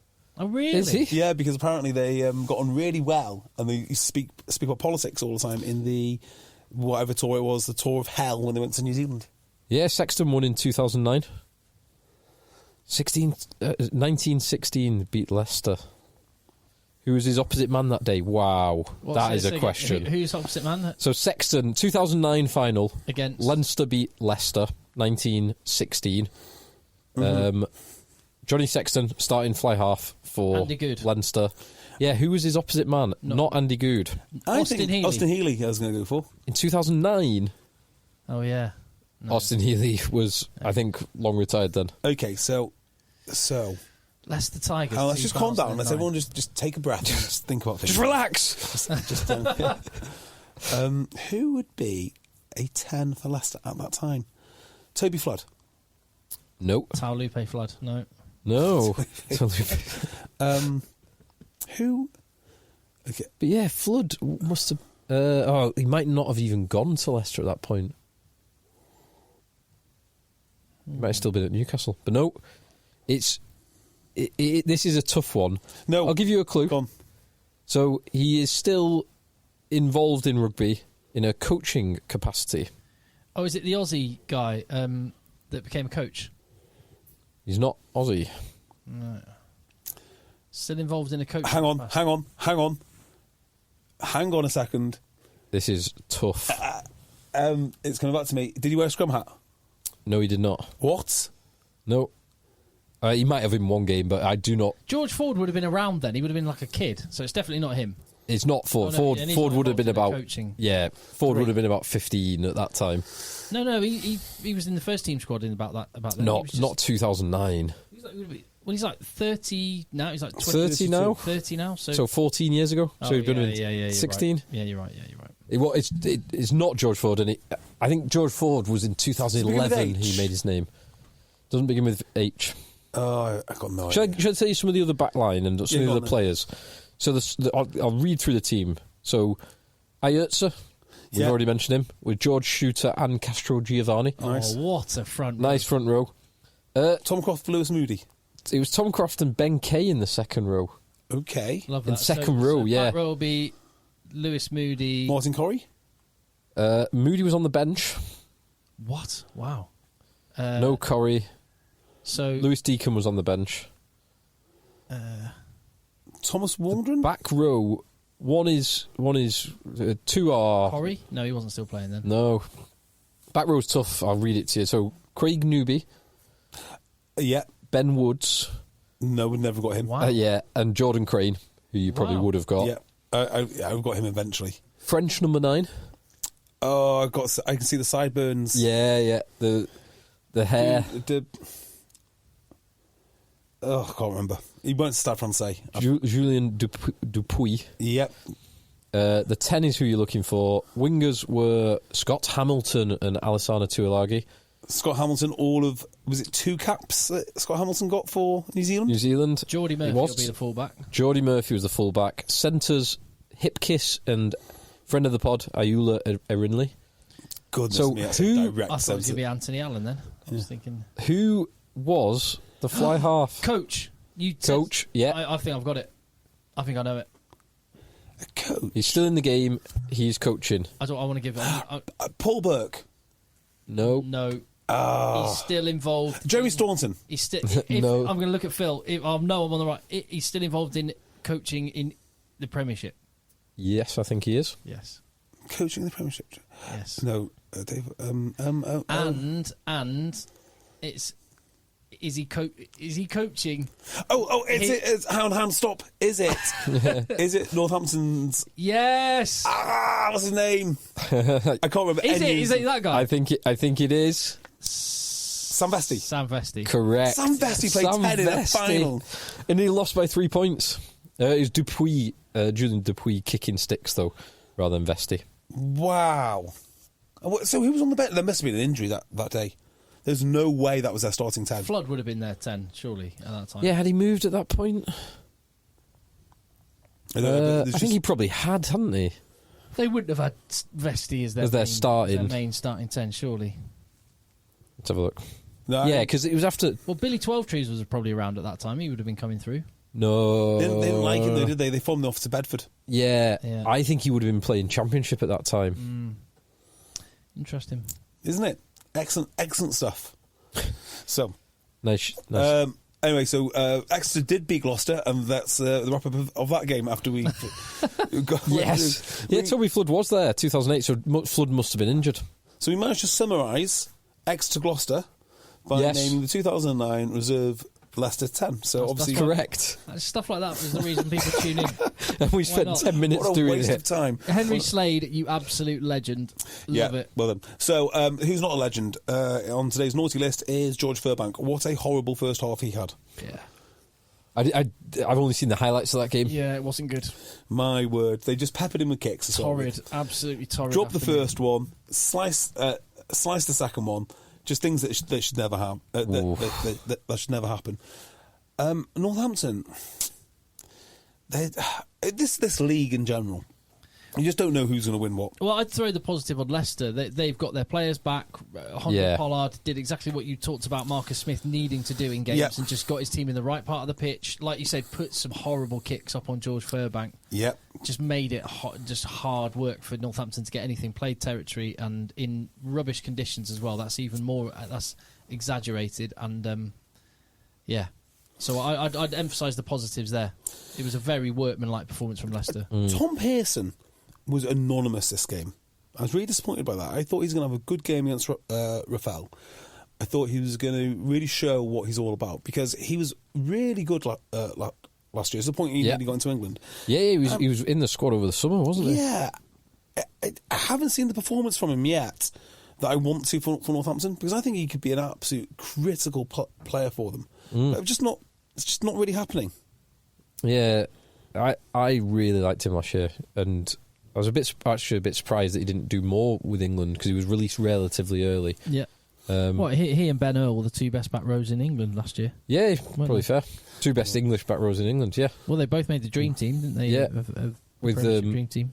Theo McFarlane being another, although he's injured for quite a lot of last year. Yes, true. Yeah, Leicester just seemed harder, smarter. That bit. The scrum was quite interesting.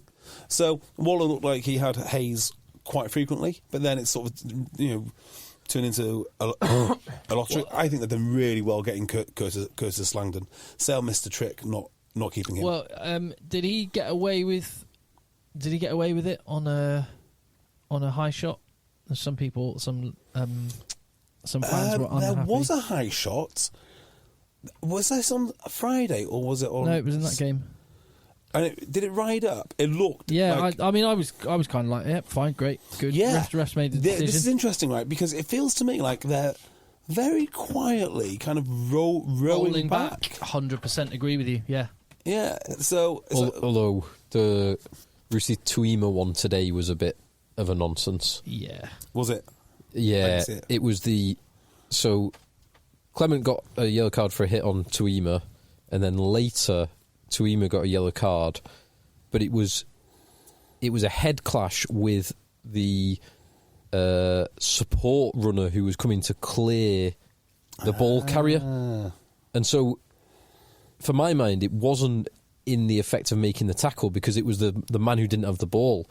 So I would have it was such an unusual incident. I would have preferred it to be rugby incident because Tuima is not looking at the support player. He's trying to tackle the man who's carrying the ball. And the support player comes, I think it was Balmain, comes in. And Balmain is actually probably as culpable, if not more culpable, for that head clash. Yeah. So, yeah. But not that either of those cards affected the outcome of that game, the Gloucester game. Yeah. Yeah, Northampton just seemed a little bit lost. But the league in general, I mean, there's no unbeaten teams. Even the top team has lost 2 games, which is currently Bath. Can you believe that? Bath are the top team in the Premiership. Not Sale. Is it not Sale? Where's Bath? I thought it was Sale. 21 points and 20, no? 23 points, Sale, 5 wins, 1 defeat. Hang on. What app are you looking at? Are you on Ultimate Rugby? I'm on Ultimate Rugby. I am. Ultimate Rugby has 21 points to Bath. Which is correct. Sale Sharks have got 20. Which is they haven't incorrect. Registered. I mean, maybe it's... That's astonishing. Maybe because... Was the game... Oh, no, the game was in Manchester. I was going to say if the game was up in Newcastle, maybe it was that no one actually watched the game and they're waiting for the messenger to relay the information. Carry a pigeon. I've not actually seen the Sale game. Have you seen the Sale game? No. Highlights again. It's just highlights only. Yeah, I remember the Sale wingers scoring good tries. Yeah, what I gather is that actually a very young and certainly relative to Sale, very inexperienced Newcastle team actually put up a proper fight. Yes. And it was 25-22 going into, with like 10 minutes to go, and 2 very late scores for Sale made the scoreline look much more emphatic than it actually was. So maybe there's a little bit of hope there for Newcastle and what Alex Codling is building. The bits to add to that is when it was 25-22, or 26-22 in Sale's favour, Newcastle had missed 75% of their conversions at that point. Yes. So had Newcastle actually taken their conversions, they would have been leading. And Newcastle received a yellow card before the final 2 tries that made it look like an emphatic win. So I've only seen the highlights.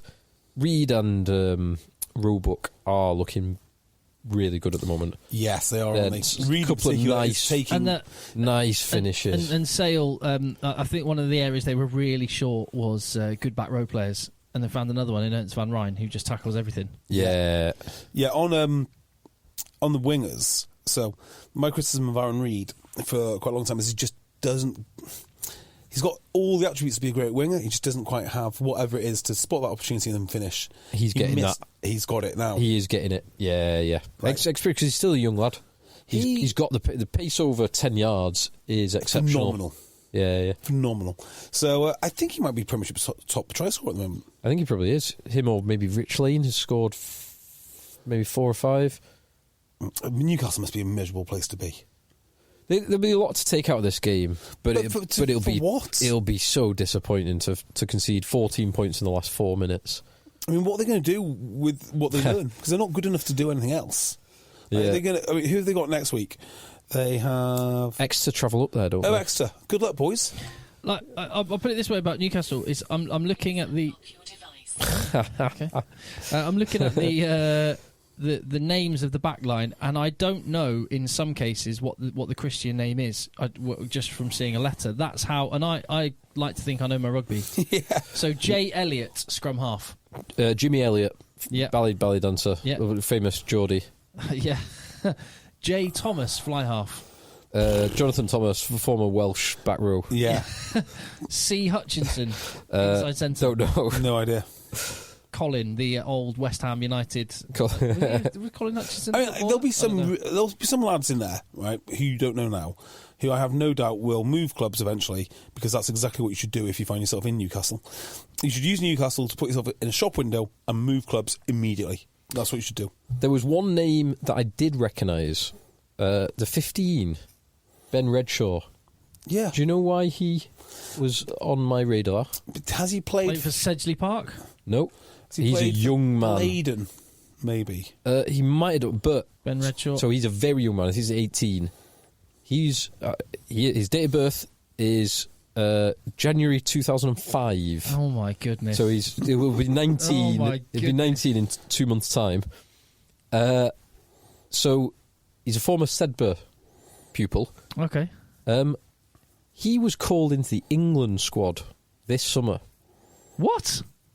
Didn't know that. Did you not? I didn't know that. So he was called in. I know it was. They never made a big deal of it, but Borthwick brought him in for a couple of weeks into the England squad. Yeah. So obviously, he's got something about him. Yeah, clearly. I'm just checking though that's a final score. La Rochelle did hold on to beat JB's. La Rochelle did manage to hold on and win against Phil's beloved Bordeaux. Heartbreaking. Yeah. Some of these lads I'm sure will be good in the future, but Redshaw. Keep an eye on him. Yeah, because he is meant to be very good, very handy. Well, hopefully do what Josh Hodge has done and go to Exeter and then get injured. Anything else that anyone wants to discuss before we're done? Yeah, I might address an email actually. Okay. We got an email this week which claims that I have said that the RFU should put all of their backing behind the private schools. Hold on. You've replied to this person on email. What are you replying?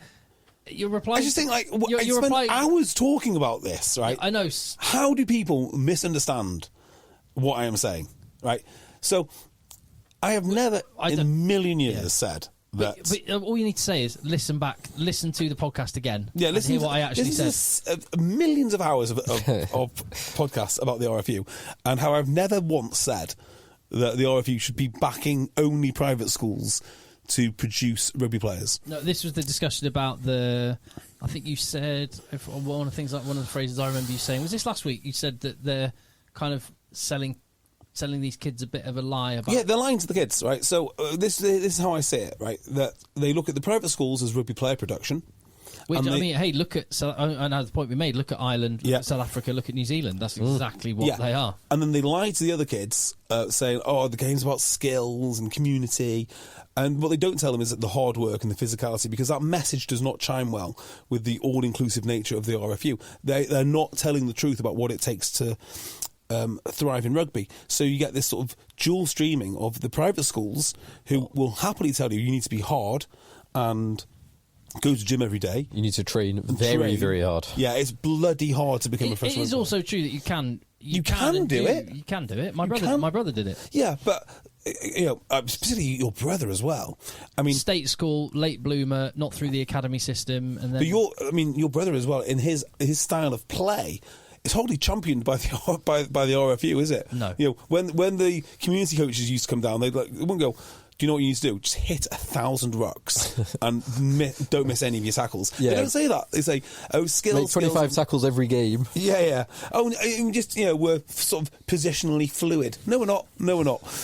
So they see the club game and the community game as a production line for rugby consumers, which is why they just want to grow the base as much as they can so more people watch rugby. But they're not interested in your local club to produce rugby playing talent. If one happens to come from there, they're not going to say no, but that's not what the intention is. And also, that whole thing about there are lies, damn lies, and statistics. Just on there was some data that came out from New Zealand, which appears to show what previous data in the UK has shown is that participation in rugby is on the decline significantly. But we seem to be being told that somehow everything's up. With rugby. Because they just include the women's game, and then when the women's game, and also people that might watch rugby on the telly and not actually. I don't they know. really did the numbers in the RFU. I can't remember which study it was, but they found out the participation was nowhere near what they said. Nowhere near. But was it like 300,000 apparently? Or? But I think one thing we can. I don't know. This is a question actually, not a statement. But when you compare your fears this time earlier in 2023 when the new tackle height law thing was going through with the reality right now, it's not as bad as you feared, is it? It's not, because there's not a complete collapse of the club game. So last year, we were getting sent screenshots of away walkover, home walkover, just whole leagues of walkovers. And there will be lots of teams that were running last year that aren't running this year. And vice versa. Fourth teams, third teams, all the rest of it. Yeah, and vice versa. So, but I will say this: I think the standard has declined, and I think a lot of the lads have exited the game. It certainly is the case at TOC H. And I'm looking at the standard of. I mean, it has to be the case for Broughton Park. Has to be the case. Well, I watched. What level is it? Level 7. Yes. Yeah. So I watched the level 7 game last weekend or weekend before that. Whatever. The one that I played in. The Didsbury Broughton Park game. Yeah. And my overriding thought was, this is not as good as this is a chunk down from where it was when you and I were playing that level. Well, no, we were playing level 6 then, though. Yeah, I know, but even so, it's a chunk down. When I first showed up to Broughton Park, right, wherever it was now, nearly 20 years ago, maybe 15 years ago, right. It was simply the best collection of rugby players that I have seen. Now, that's because they were paying a shed load of money to these boys. But you had Tom Foden, Ben Foden's brother, a guy called Tom Mapp. Have you ever come across Tom Mapp? No, don't think so. Phenomenal player. Tom Foden played for Chester for a bit. For ages, and then went to Northampton, and then, just awesome. I'll put it this way. Awesome. I played National 1 Newbury, then came to Manchester, played National 1 Manchester until the money went, and then I went to my local club, because by then I'd had kids and stuff, and anyway, so I went to Broughton Park, met JB, podcast started, rest is history. Yeah. But I remember thinking when I went to Broughton Park, I was expecting, this is going to be like Mickey Mouse compared to what I was, but it was like, oh no, this is still good. This is still good. Yeah. I wasn't thinking that. And then that's no disrespect to the individuals involved, but I think you're right. If that's replicated around the country, I think the standard is what level 5, what level 6 or 7 meant 10 years ago is not where level 7 is at now. Yeah, last year this league was much stronger. We were much stronger, to be fair, at Didsbury. Much stronger. But that's just one team. You can't say anything. I wouldn't dare generalise that across England, but I'm sure people will let me know if that is the case. Yeah, the reason it's not an absolute nightmare is because largely these laws aren't followed. They're sort of arbitrarily enforced. Weirdly, there's probably. Yeah, no, you're right. And I was watching my son's team earlier today, Lancashire Cup match, and the ref even said beforehand. The ref basically went, "Well, it's a wet day, so people are likely to slip. So just try and keep your tackles down. But accidents happen." That was the ref before the game. Yeah, and it's a fair point. I don't want to throw him under the bus. Yeah. The biggest difference is there is absolutely no head contact. But there was no head contact anyway. No, and it's always been out. But the idea of the belly tackle, that doesn't exist. No. It just doesn't exist. So all the nonsense they were talking, it's just been overridden by people actually playing the game. And refs with a bit of common sense. Yeah. So the damage was done, I think, when they announced it, with the lack of communication, with the communicating of what they actually wanted, which is a vile distortion of the game. And then actually the reality is a little bit different. In fact, it's a lot different. But by that time, the damage is already done. Once you made that decision to walk away and you fill up your weekends with other things like CrossFit or family or whatever it is, it's hard to go back. So once you lose a big chunk of players, you don't get them back. Anything else anyone wants to talk about before we Ugo Monia podcast? Do you want to talk about Ugo Monia? Yeah, go on. So, did you see the tweet? Do you want to read the tweet actually?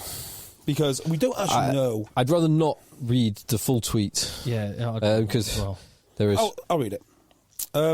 So here is you can edit where necessary. Leaving Sandy Park and one supporter running through the crowd start shouting N-word, N-word.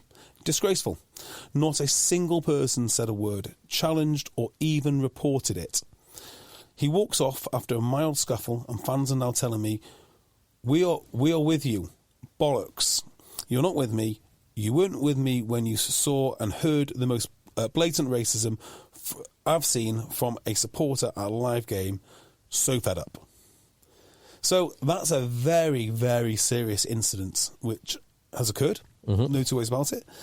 And there's quite a lot to dissect in that tweet. So you have to do...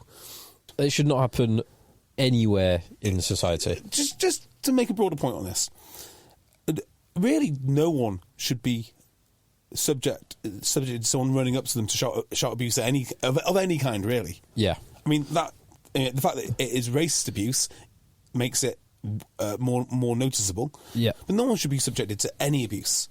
So I don't really know what happens with this next. It's just... So there are going to be two conflicting thoughts here, I think. So one of the conflicting thoughts will be the overriding thing is to kick racism out of rugby, which, of course, everyone wants to do. And then there'll be another one which is kind of, this just shows how deeply ingrained the problem of racism is in rugby. And I think that is the one which will get the most traction. Yeah, and that is... It's sad if that... Because back to your point before, Tim, about constantly talking about the negatives rather than the positives. The positives of this game was it was a hell of a game, very closely fought between two good teams who are bringing English youngsters through and other youngsters from all over the place through to be high-level professional rugby players. The negatives, this is a big negative, but this will get 10 times more traction than anything else. This is the story of rugby from the weekend. Yes. One that's not to say, idiot. Yeah, that's not to say this should not be a story because no, I'm not saying nobody wants it. Like, no one wants this. But I can. So two things can be true at the same time. You can think that's awful, shouldn't happen. Yeah, and I really wish that wasn't the story of this weekend for rugby, because that paints a picture of rugby which is not one I recognise. Yeah, exactly for the reasons we said. We want to celebrate all the amazing rugby that there was, and all that's going to be forgotten. The thing which gets me about this, and we kind of have to be a bit careful, but the tweet itself implies that because they weren't. I mean, I don't know. Obviously, it's written in the heat of the moment, and there's a scuffle. Now, I don't know if that scuffle is with other people or with Ugo and the individual involved. I don't know, and that does make a material difference. Well, the implication from the fact that he was complaining of a lack of action from people nearby suggests the scuffle didn't involve other. That's how I read it, but I simply don't. We don't know. I simply don't know. Right? Yeah. Now, this is what will happen, I suspect, which will be like, well, if someone's willing to say it, what's everyone else thinking? And if it just shows how deeply ingrained it is, and for it to happen at Exeter as well, of all places, who have had their own issues in the past, unfairly so, it just rolls up into a very shareable, neat story. And Exeter, who we spoke at the top of the show about that they are struggling with paying players. Yep. Hopefully that is just blips and admin errors, as we said before. But Sandy Park, which used to always be full and was expanded on the back of it always being full, is no longer always full. Yeah. And you can never unpick how much of that is the fact that a load of their best players have gone, how much of that is the fact that they were called racists publicly for a long period of time, how much of that is just rugby is not growing at this same rate, or actually is declining at the moment. Yeah, I don't think it's fair as well to assume that because people are not in favour of this behaviour. It's not something that anybody wants to see. No one is in favour of this. So the implication that someone is in favour of it because they didn't intervene immediately. I mean, I don't know what you would tell your friends to do or tell your son to do, but my advice to most people is if a confrontation starts, you don't put yourself in it. You don't volunteer to put yourself in danger. Now, as a personal decision, I might decide to do that, but I wouldn't recommend anyone else do it. So I don't like the idea that he said, no one stepped in to do this. Yeah. And you can pass out the fact that it's unacceptable and you can understand why it was upsetting, and then also to say that, drawing any conclusions about what that means about Exeter and or rugby fans because they didn't behave, that they didn't immediately jump in. I mean, for one thing, it could be, there's a few things there. If it was a drunk person running through a crowd, which is quite potentially what's happening here. It's not impossible. I might give that individual a wide berth. Yes. Yeah, because they're unpredictable. Particularly if he's screaming racist abuse. We're filling in gaps that we don't know. We're filling in gaps that we don't know. Which you do when there's an absence of information, which there is. What you know to be true is if it went down as it went down, it's unacceptable. But I would personally stop short of saying that it tells you anything about rugby fans in general. Because or Exeter Chiefs, other than this one moron, absolute moron. Unfortunately, it is the story of the weekend, or it will be the story that rumbles on, and I don't know how it comes to a conclusion. I guess, Exeter Chiefs have done what they can. They've put out a statement saying it's unacceptable and there's a full investigation and fair play. That's all they can do at this point. It doesn't reflect on them as a club. Doesn't reflect on their supporters. I would feel awful if I was one of their fans, just going away having got a great win, and then that's the story they're reading. One absolute dickhead. Yeah, it looks like has just a loser, isn't it? I mean, that's it. I know I've said this several times, but the frustration of a loser being able to hijack the whole narrative of rugby, and it's just so frustrating. I mean, you can't give them this sort of ability to trash a game. That's what I would say. Unsavoury all round. Yes. Yeah. Positives, next week's fixtures. Yes, go on then, Phil. So, Friday night, we've got two teams that match up quite nicely, I think, in Northampton and Harlequins. 1 million to 1,000,001. Yeah, hopefully it's good weather. Hopefully nice, dry track, Franklin's Gardens. You and I got together for a Friday night game a couple of years ago, before COVID it must have been. And it was a dynamite Northampton team, and maybe Quins were champions at the time or something like that. I mean, it was good Quins team, and it was awful. It was one of the worst games I've ever seen. Friday night often seems to be in bad weather. I don't know what. I know that's total anecdote, but it often seems to be worse weather on a Friday night. The worst game of rugby I've seen, or the best. No, so there's a 6-3 classic Bath Sale. Well, that is the other Friday night fixture this week. Yes, where? At the AJ Bell. Is it? Sale. Are you going to say you might go to that one and then not go to it again? I might go to that one. Hosting Finn Russell. See Alfie Barbary in the flesh. See Max Ajomu and Ollie Lawrence and Cam Redpath. The return of Cam Redpath. Just go and say hello to Alfie. Alfie, can I come and just... Can you strip off and let me see what sort of shape really weigh him. So, how many burpees can you do, Alfie? I'm pretty sure this is going to be one of those games where Sale absolutely batter Bath up front. That's Sale's route to winning this, because that's what they have to do. They have to stop that ball getting out to those backs. That back line is dynamite, and I know Rob Dupree is on fine form. He's probably the best at outside centre the world's ever seen at the moment. Yes, although he played 10 this week, which obviously makes him better as an outside centre. Yes, and playing outside centre makes him better as a 10. I wonder how good George Ford would be at outside centre. Well, maybe George Ford could play loose head prop for a few weeks, and then he'd be an even better 10. I love some of the things that Alex Anderson says. So, yes, I think that Sale beat up Bath badly and then win. In the... I think Sale will win this. In the Palace of Fun. Upgraded from a temple. Beat down Boulevard. Yes. But by the way, I will just mention before you talk about any more fixtures for this weekend, just very briefly, your boys Ulster won again. Yeah, they're doing all right. Yeah. Doing all right. And all the South African teams lost in the URC. Yeah, so in the URC, the top 6 places in the table currently are occupied by the 4 Irish teams and the 2 Scottish teams, with Bulls and Benetton making the top 8. But the South African teams haven't really got going yet. No, but Connacht going down to Durban and beating the Sharks was... Connacht are doing well. Connacht's the only team that have beat Ulster so far this season as well. And that was the Sharks with Dianti, Fassi, Kerwin Bosch in their back line. So they had some proper players out there. So anyway, one to watch. Yeah. But Ulster will do what Ulster do and give me reason to be hopeful towards the end of the season, and then just fluff it, no doubt. Yeah. But I will remain hopeful. So Saturday. So on Friday night, we're all saying Sale to beat Bath. Yes. And I'm saying Quins to right the row. I think Northampton is a good matchup for Quins. I agree with you on that. So Quins to put things right and Magic Marcus Quins, Sale to look amazing again. Saracens will beat Bristol in the Malins Bowl. Yes. Yeah, Malins Bowl and the Ben Earl Bowl. Yeah, and Leicester Tigers will beat Gloucester at Kingsholm. In the Johnny May. In the Johnny May Bowl.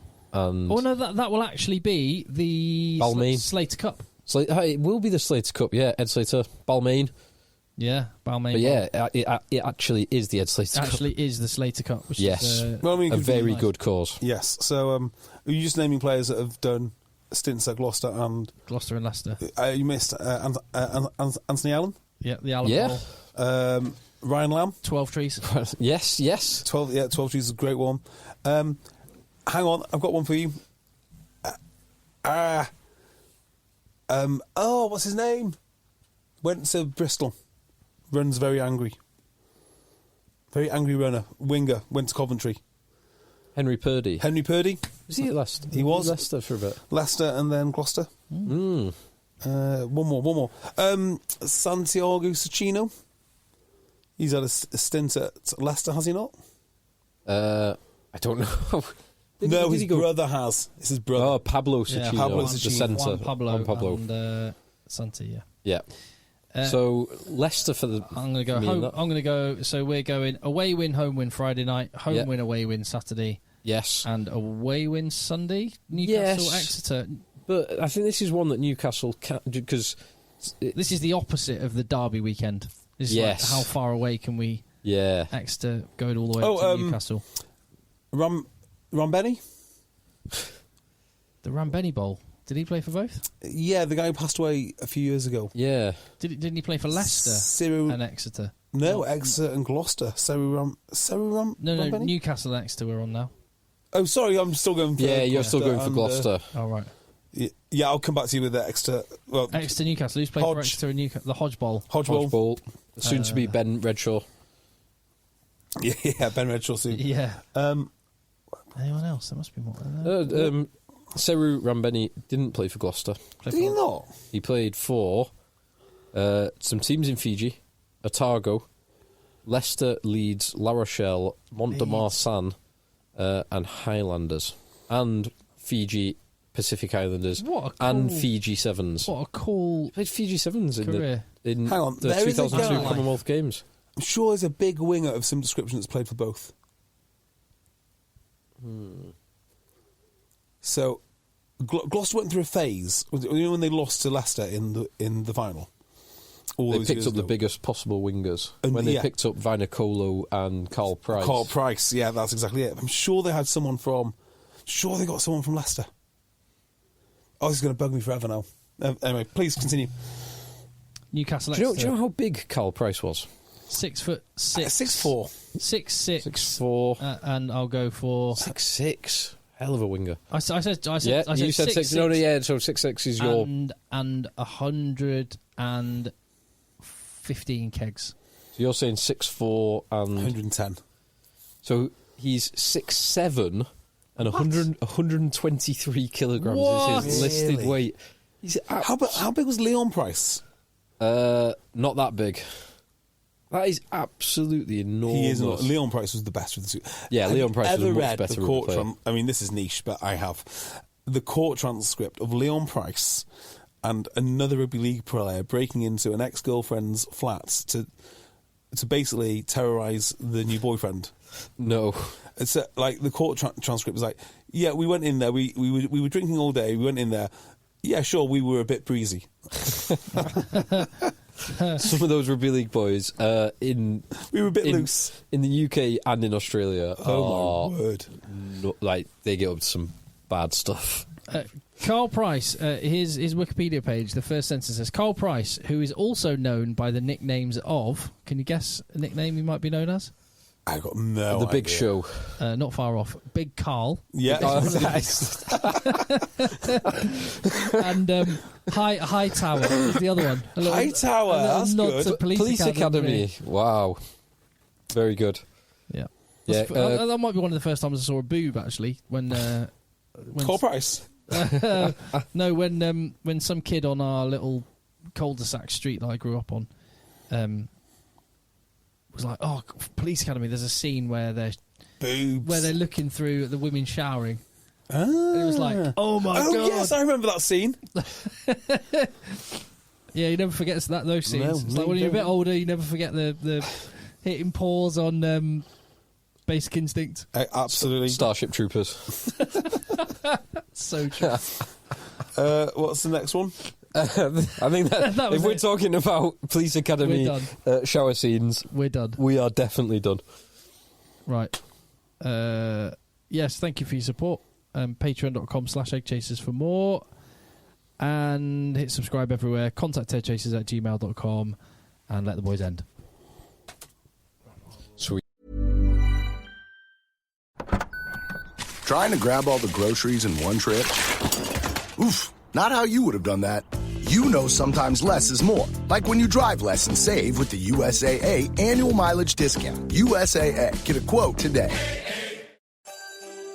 Be delighted this holiday season at Ice and Lights, the winter village at Cameron Run. Just minutes from Old Town Alexandria. Stroll through the park and enjoy winter photo ops, light displays, hot chocolate, and a warm treat. The winter village offers playtime for the entire family. Extend the magic of the holidays by visiting early, starting November 17th. Get your tickets now at CameronIceandLights.com. That's CameronIceandLights.com.